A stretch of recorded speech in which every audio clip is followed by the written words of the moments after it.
So George Kambosos has a matchup coming up in March, and they've been asking him certain questions about the fight, his opponent, everything else. I want to say this might be one of those early press conferences. I'm not over there, so I can't really tell full details. But he's been answering some questions about Teofimo Lopez, 140, everything else.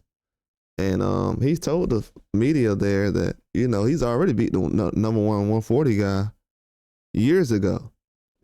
He said, the number one guy at 140 I've already beat. So for me to be looking at 140 like it's just dangerous or something, no. He's looking at the fight as if, with any guy at 140, that it's a regular fight that he's ready for, more than ready for. He can almost say that he's more ready than anybody else, just off the competition he's fought.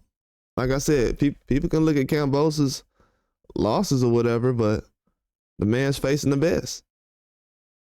And he's doing it well enough in certain fights. He's only got stopped in one fight. So he's doing well enough in these fights that's going the distance to the point where he's being requested. And I haven't heard people say that his fights are super boring or whatever. You can say due to styles that certain ones are, but I haven't heard many people talking about things being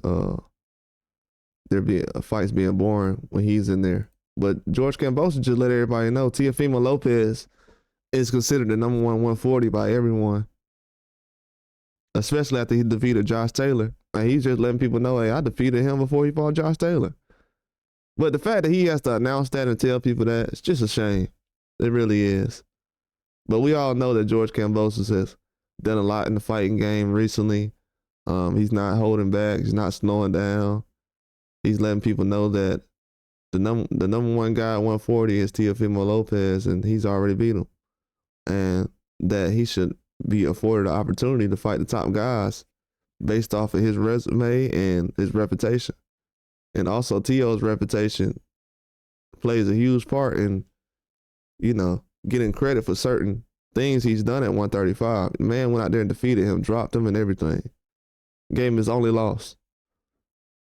So I don't know how people forget that, but that's the media thing. Kambosos he's being nice about it, but some thoughts he's had recently is similar to what I've had as far as when it comes to the media and talking about certain fighters.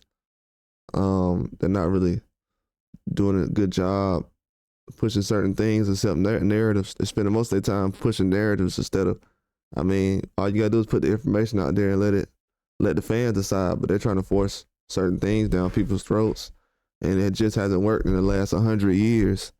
But yeah, Kambosos, he definitely doesn't get the credit he deserves as far as what he did at 135. They talk about guys who never had a belt, like there's George Kambosos, like they beat Teofimo Lopez. So I hope he reminds everybody as much as he can that, hey, I'm the guy who beat Teofimo, because for some reason they act like Teofimo's undefeated.